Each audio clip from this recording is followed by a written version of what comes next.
Gautam neuro care brain stroke migraine fits brain and spine surgeries కి best neuro surgeon. మూఢనమ్మకాలు ఈ మధ్య పచ్చని కుటుంబాల్లో చిచ్చు పెడుతున్నాయి. దీంతో నిండు నూరేళ్ల సంసార జీవితం మధ్యలోనే బలవుతోంది. ప్రభుత్వాలు, స్వచ్ఛంద సంస్థలు మూఢనమ్మకాలపై అవగాహనలు కల్పించినా కానీ వాటి బారి నుంచి మనుషులు బయటపడలేకపోతున్నారు. జ్యోతిషం పిచ్చి పచ్చని సంసారంలో చిచ్చు పెట్టింది. యూట్యూబ్ ఛానల్ ద్వారా పరిచయమైన ఓ జ్యోతిషుడు నీ భర్తకు నువ్వు దూరం అవుతావని చెప్పడంతో ఆ మహిళ ఆందోళన చెందింది. భర్త ఎంత చెప్పినా కానీ వినలేదు. ఆపై ఆత్మహత్య చేసుకుంది. ఈ దారుణం హైదరాబాద్ నగరంలోని అంబర్పేటలో చోటు చేసుకుంది.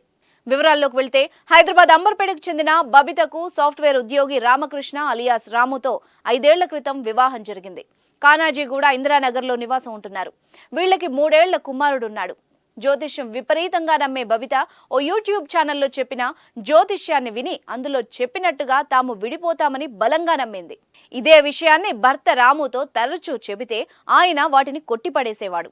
వాటిని నమ్మొద్దని మందలించగా గొడవ జరిగింది.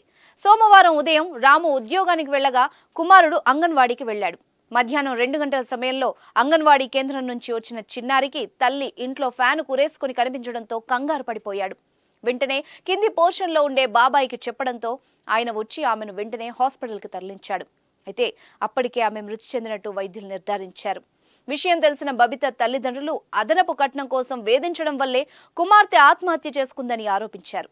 అయితే జ్యోతిష్యాన్ని నమ్మే ఆమె ఆత్మహత్య చేసుకుందని, దాన్ని నమ్మవద్దని తాను పదే పదే చెప్పేవాడినని రాము చెప్పాడు. కేసు నమోదు చేసుకున్న పోలీసులు దర్యాప్తు చేపట్టారు. ఏది ఏమైనా జ్యోతిష్యం వల్ల ఓ పిల్లాడు తల్లి ప్రేమకు దూరం అయ్యాడు.